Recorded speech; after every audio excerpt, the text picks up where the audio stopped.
Assalamualaikum warahmatullahi wabarakatuh. Alhamdulillahirabbil alamin wa bihi nasta'inu ala umuri dunya waddin wassalatu wassalamu ala asyrafil anbiya'i wal mursalin sayyidina wa maulana Muhammadin wa ala alihi wa sahbihi ajmain amma ba'du. Perkenalkan, nama saya Ma'rifatun Ais. Saya dari Prodi Pendidikan Agama Islam semester 7, kelas A, Stid Al-Fatah, Siman, Lamongan. Dalam kesempatan kali ini, saya akan menjelaskan biografi dan cara pemikiran dari Muhammad Abduh. Muhammad Abduh lahir pada tahun 1849 Masehi di sebuah desa di Mesir Hilir.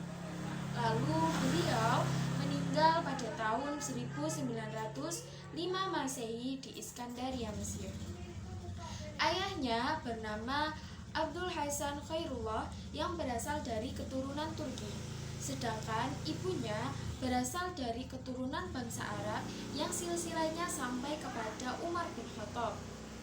Nah, mereka ini tinggal di sebuah tempat yang bernama Mahal An-Nasr. Muhammad Abduh ini dibesarkan dari keluarga yang sangat taat beragama dan memiliki jiwa keagamaan yang tinggi. Berlanjut pada riwayat pendidikan Muhammad Abduh. Pada umur ke-13 tahun, Muhammad Abduh ini menimba ilmu di sebuah masjid Ahmadi di Tanta. Masjid Ahmadi di Tanta ini kedudukannya nomor 2 setelah Universitas Al-Azhar dalam sistem tempat belajar Al-Quran dan juga menghafalnya. Sistem pembelajaran yang ada di Masjid Ahmadi di Tanta ini adalah dengan menghafal nas dan belajar hukum di luar kepala tanpa berusaha memahami. Hal inilah yang membuat Muhammad Abduh merasa tidak puas dengan sistem pembelajaran yang ada di masjid tersebut. Sehingga beliau meninggalkan masjid tersebut dan bertekad untuk tidak kembali lagi ke dalam dunia pendidikan. Lanjut, Muhammad Abduh menikah pada umur 16 tahun. Tak lama kemudian beliau bertemu dengan pamannya yang bernama Syekh Darwis Dahar. Syekh Darwis ini adalah seorang ahli Thariqat Saduli. Nah, Syekh Darwis ini mengajarkan kepada Muhammad Abduh tentang disiplin ilmu pengetahuan etika, moral, dan juga teknik thariqatnya. Dari pertemuan Muhammad Abduh dengan Syekh Darwis ini yang memberikan kesan tersendiri bagi Muhammad Abduh sehingga mengubah pola pikir dari Muhammad Abduh. Yang tadi awalnya Muhammad Abduh enggan untuk kembali lagi ke dalam dunia akademis, namun karena pertemuan tersebut akhirnya Muhammad Abduh ini lebih semangat lagi untuk menuntut ilmu. Lalu pada tahun 1866 Masehi, akhirnya Muhammad Abduh masuk ke Universitas Al-Azhar. Namun hanya bertahan selama 4 tahun. Jadi antara 1866 sampai 1870 pada waktu itu. Karena di Universitas Al-Azhar pada waktu itu sistem pembelajarannya hampir sama dengan Masjid Ahmadi, yaitu menghafal di luar kepala tanpa berusaha memahami. Selain itu, Muhammad Abduh juga tidak setuju dengan kurikulum yang ada di Universitas Al-Azhar. Pada masa itu pula, Jamaluddin Al-Afghani datang ke Mesir ketika perjalanannya ke Istanbul. Untuk pertama kalinya, Muhammad Abduh ini bertemu dengan Al-Afghani. Nah, segeralah ia dan mahasiswi untuk berkunjung ke kediamannya. Al-Afghani memberikan pertanyaan dari ayat-ayat Al-Quran kepada para mahasiswa. Lalu ia menafsirkannya sendiri. Dari pertemuan itu memberikan kesan baik bagi Muhammad Abduh. Pada tahun 871 Masehi, Al-Afghani ini menetap di Mesir. Segeralah Muhammad Abduh ini untuk menjadi muridnya yang setia.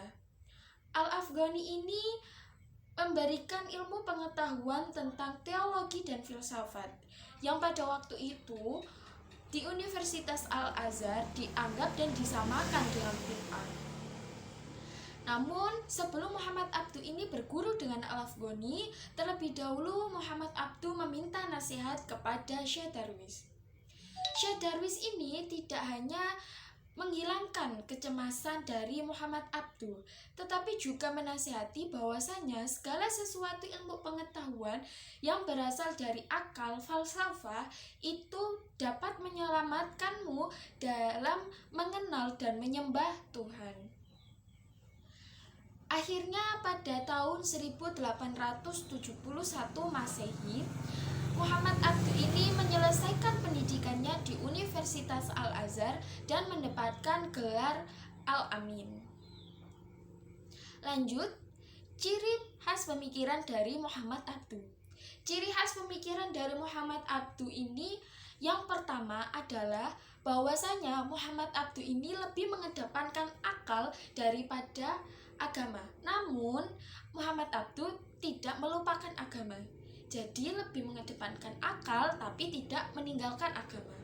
Seperti contoh, kurikulum yang digagas oleh Muhammad Abduh ini yaitu memasukkan ilmu filsafat dan teologi yang lebih menggunakan akal. Ciri pemikiran yang kedua adalah corak pemikiran dari Muhammad Abduh ialah modern, politik, sosial kemasyarakatan, teologi, dan filsafat. Lanjut, titik tekan pemikiran Muhammad Abduh dalam dunia pendidikan. Pemikiran Muhammad Abduh dalam dunia pendidikan ini dianggap sebagai awal kebangkitan umat Islam pada abad ke-19. Pemikiran Muhammad Abduh ini mulai disebarluaskan melalui tulisannya pada majalah yang menjadi rujukan para tokoh pembaru Islam di dunia. Sehingga di negara-negara Islam memiliki gagasan untuk mendirikan sekolah-sekolah berbasis kurikulum yang digagas oleh Muhammad Abduh.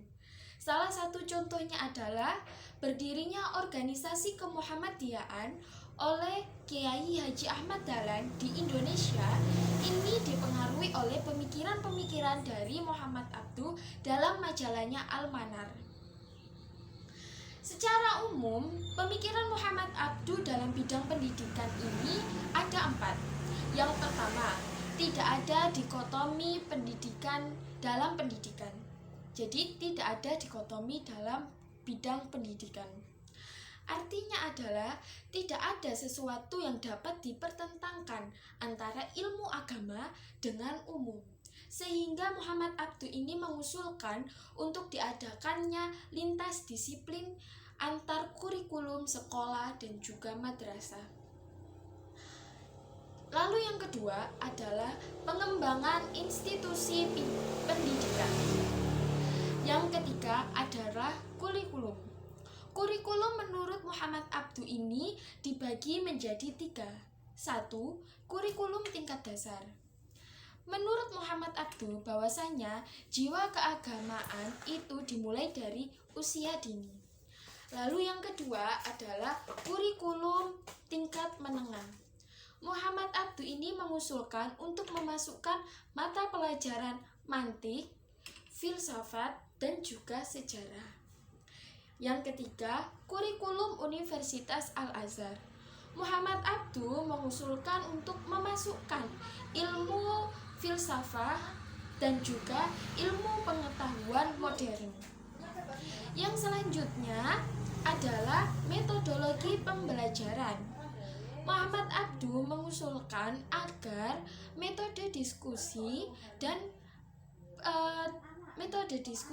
juga kegiatan-kegiatan ilmiah ini mulai dihidupkan kembali. Selain itu, Muhammad Abduh juga mengusulkan bahwasanya bahasa Arab ini menjadi bahasa ilmiah. Sekian penjelasan dari saya tentang biografi dan cara pemikiran dari Muhammad Abduh. Apabila ada kesalahan, bisa dijelaskan di kolom komentar ya. Dan saya juga meminta maaf yang sebesar-besarnya. Wallahul muwaffiq ila aqwamit thoriq. Wassalamualaikum warahmatullahi wabarakatuh.